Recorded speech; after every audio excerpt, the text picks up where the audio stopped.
time to say hello to our wonderful guests. They battled the elements as they skied, trekked and fat-biked, whatever that is, across the Arctic Circle, all in the name of comic relief. Please welcome Alex Scott and Vicky Pattison.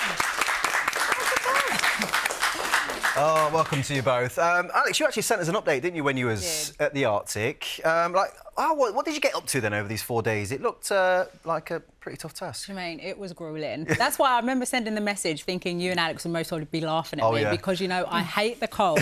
And it's so hard to describe, isn't it, Vicky, how actually cold it was. So sleeping in a tent at night, having to survive that way with no heat, pulling a sledge, like you said about the fat biking and everything. So were these it was an ultimate challenge. We've just seen, I think, those big fat wheels then. That's a fat bike, is it? I feel really bad. I feel like we're body shaming the bike. Really.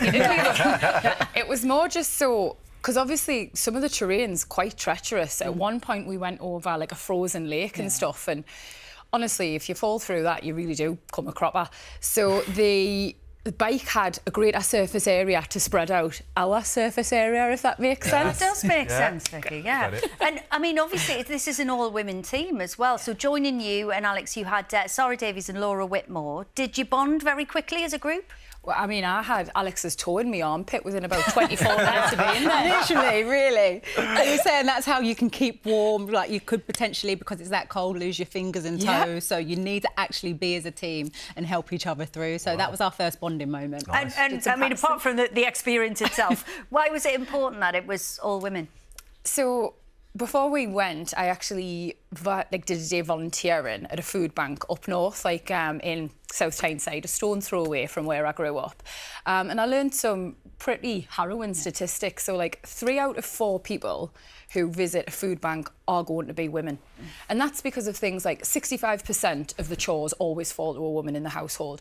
Things like raising children, looking after households, it's traditionally the women's job. So subsequently, all the pressure falls on them. So not only were we the first ever Comic Relief all-female challenge, we were girls doing it for girls. And that felt really important. Brilliant. Good on you. Well, let's have a look at your teammates, Laura and Sarah, trying to cross that frozen lake. We just heard this almighty crack and then a bang, and you can feel the ground shake. And it was that realisation. I asked Torbjorn. Oh my God, did you just hear that? That was one. That was it. Everything just dropped. Alex is ahead. She's quite nervous about the lake, and every time we hear that sound.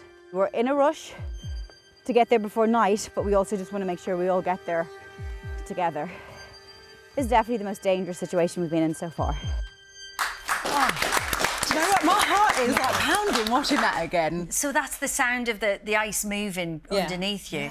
I mean, the team spirit must have been really important. And Alex, there's this part of this where you pulled everyone's supplies on your sled. I wonder for you whether it was that team spirit that got you through, because it must have been quite a familiar feeling. Yeah, I think in that moment it was like, OK, I know physically I'm strong, so I can take some of the load now and know that when we get to camp, the likes of Sarah and you for morale, so we all had different strengths in using it in that moment, and everyone was pulling through at all different moments throughout it. And I think that was just so inspiring, being part of this group and all of us knowing why we're doing it for the bigger cause, and no one slacking at all once.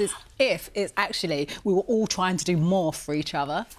I mean, Vicky, Alex touched on it at the top of the conversation, but we just saw some images there. It all looks like gruelling work, and there was definitely there's no sneaking off to a nice hotel, is there? No. Jumping in a bath, warming up, getting yourself ready. It was like sub-zero temperatures in the tent, and kind of get yourself ready for the next day, which, I mean, it's not great for recovery, is it? No, honestly, everyone kept saying to me, it's going to be cold, you know. It's going to be cold. And I was thinking, oh, God, I'm from the northeast, man. And then, honestly, I got there and I was like, it is cold.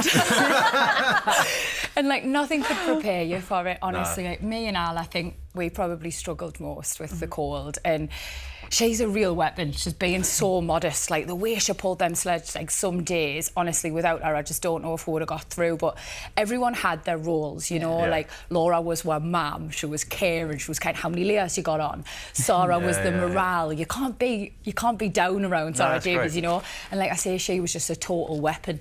I was a whinge. She was absolutely not. Your personality, your fun, you kept morale up, and actually, that's what I can't wait for everyone to see in the documentary. Just your true depth and real character. Like, I'm so excited for everyone to see that. You're our ultimate team player, Vicky. I love you. Proper team, love it. Love that. Well, thank you both, and you can watch Snow Going Back, Comic Relief versus the Arctic next Monday, 9 o'clock on BBC One and iPlayer.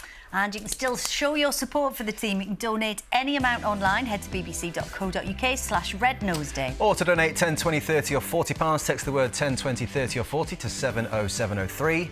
Text will cost your donation amount plus your standard network message charge, and 100% of your donation will go to Comic Relief. You must be 16 or over and have the bill payer's permission for full terms and conditions. And more information, visit bbc.co.uk/Red Nose Day. And of course, thank you to everyone who's already donated. Yeah.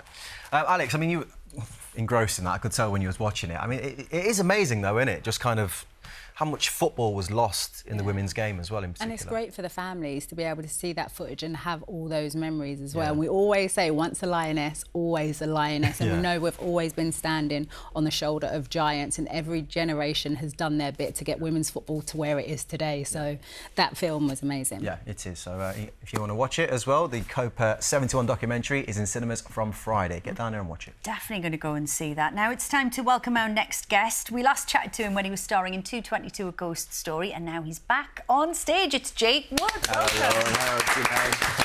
How are you guys? You well? Well, great, thank good. you. So pleased to have you here. I mean, I've got to ask a little bit about 222 because it was a stage sensation. I mean, it's still touring around the UK now somewhere. How exciting was it to be at the beginning of that, a big part of it? Yeah, quite remarkable. Like, we were the first to play back into the West End after COVID. So, so that's probably, 3 years ago? So, yeah, it was Lily Allen originally. Then I did it again with Cheryl Cole last year. And they were just both amazing, yeah. For me, it was like a real... a great experience for me to act with two big stars that had never acted before and did like an amazing job. Like you saw Cheryl, and you know, I did. Yeah, she was brilliant. Yeah, she did amazing. So and back on stage now, which is great. Yeah, it's good. As you said, back on stage, absolutely love it, don't you? A new one called London Tide. Yes. Tell us a bit about it then. So it's National Theatre. We open, I think, April the 10th. We're there to the end of June. It's based on a book called Our Mutual Friend, Charles Dickens. I think it's his last book, which is an amazing book, sort of a real tale of love and of lost fortunes, fortunes made, fortunes lost. Just, you know, Dickens, probably one of the greatest storytellers of all time. It's not that book. I mean, that book is huge. You're, I think, reading it at the moment. I'm halfway through it, and I started just after Christmas when I heard this play was coming out. I think it's over 700 pages, and originally the stories would come out weekly, so there would be a chapter a week, and I think this book came out over 6 months, I think, originally. Okay. Back in the 1850s. So what the writer Ben Power has very cleverly done is sort of condensed it down to, I don't know how he's managed to do it, to an amazing sort of 2.5 hours of just an incredible story. So it's a real thriller. We got a question here from a fan of yours, Jake. His name's John, and he said, I saw you in 222 A Ghost Story and I was terrified. Will London Tide be as scary, he wants to know?